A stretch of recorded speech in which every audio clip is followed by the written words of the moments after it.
Selamat siang, Ma'am Stefani. Kami dari kelompok 5 dari International Business ingin membahas tentang International Market Assessment dan Entry Strategy Finoti Living.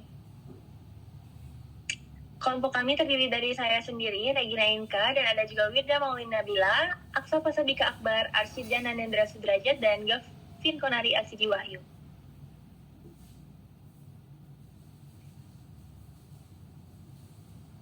Pembahasan yang pertama, di sini ada profil perusahaan.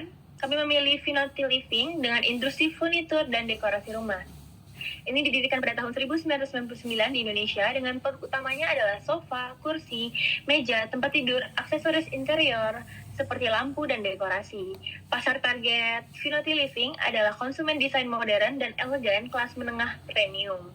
Ciri khas mereka mewah, terjangkau, desain kontemporer, dengan bahan berkualitas tinggi, branding konsisten dalam keanggunan. Selanjutnya, pendekatan penyaringan pasar. Kebutuhan dasar global.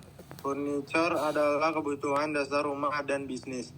Tren global, furniture multifungsi bahan berkelanjutan, kelompok untuk ruang kecil. Konteks Singapura. Permintaan tinggi untuk furniture apartemen, kota, dan rumah modern. Konsumen membutuhkan produk fungsional tetapi bergaya.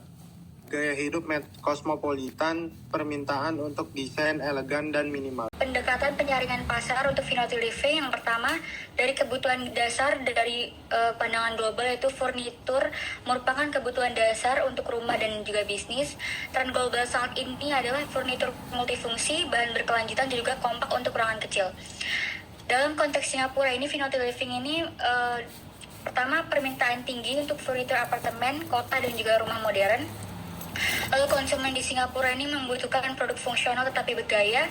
Lalu juga gaya hidupnya mini kosmopolitan, yaitu permintaan untuk desain elegan dan juga minimalis.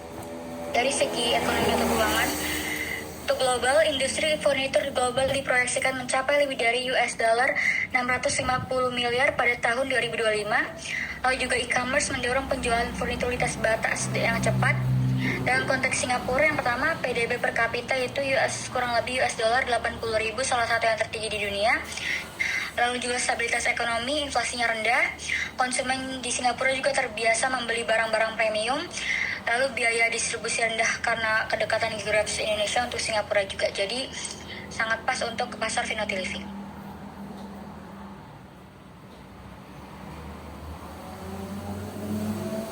Selanjutnya masih di pendekatan penyaringan pasar, yaitu politik atau hukum. Pertama, global, regulasi impor furniture seringkali terkait dengan keberlanjutan dan sertifikasi lingkungan. Perjanjian perdagangan mempengaruhi biaya impor. Yang kedua, Singapura, stabilitas politik yang tinggi, bagian dari kawasan perdagangan bebas ASEAN, AFTA, impor dari Indonesia menjadi lebih mudah dan murah. Regulasi yang jelas, transparan dan ramah bisnis. Yang D, sosial kultural. Yang pertama, global. Ada tren gaya hidup minimalis dan ramah lingkungan. Furniture dianggap sebagai produk gaya hidup, bukan sekedar barang fungsional. Yang kedua, Singapura, konsumen kosmopolitan terbuka terhadap merek asing. Mereka sadar mereka menyukai produk prestisius. Budaya perkotaan, permintaan akan furniture kompak dan estetis. Orang Singapura dikenal sering mengganti furniture untuk meningkatkan gaya hidup mereka.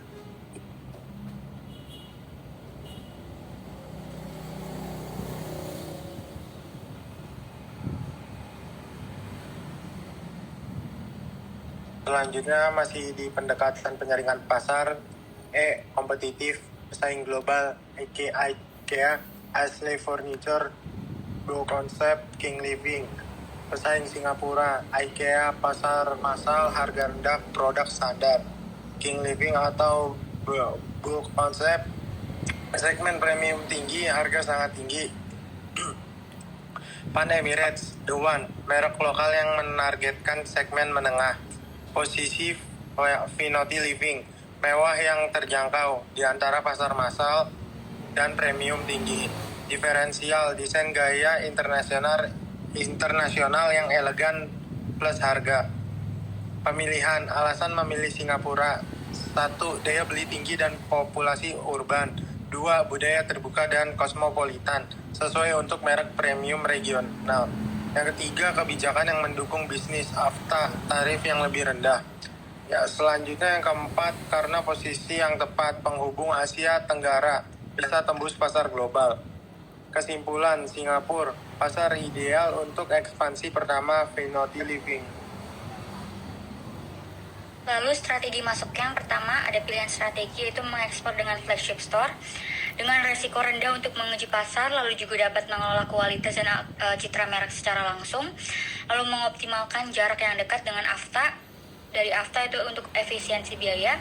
Yang kedua ada alternatif, itu kita memilih joint venture atau franchise, yaitu mitra lokal yang memudahkan penyesuaian terhadap pasar dan juga regulasi, lalu juga untuk mengurangi sewa, biaya operasional, dan juga sewa di Singapura sangat tinggi. Dari rasionalnya ada ekspor dipilih terlebih dahulu karena ekspor ini merupakan risiko terendah dan yang tercepat untuk dimulai untuk pasar Vinoti Living ini.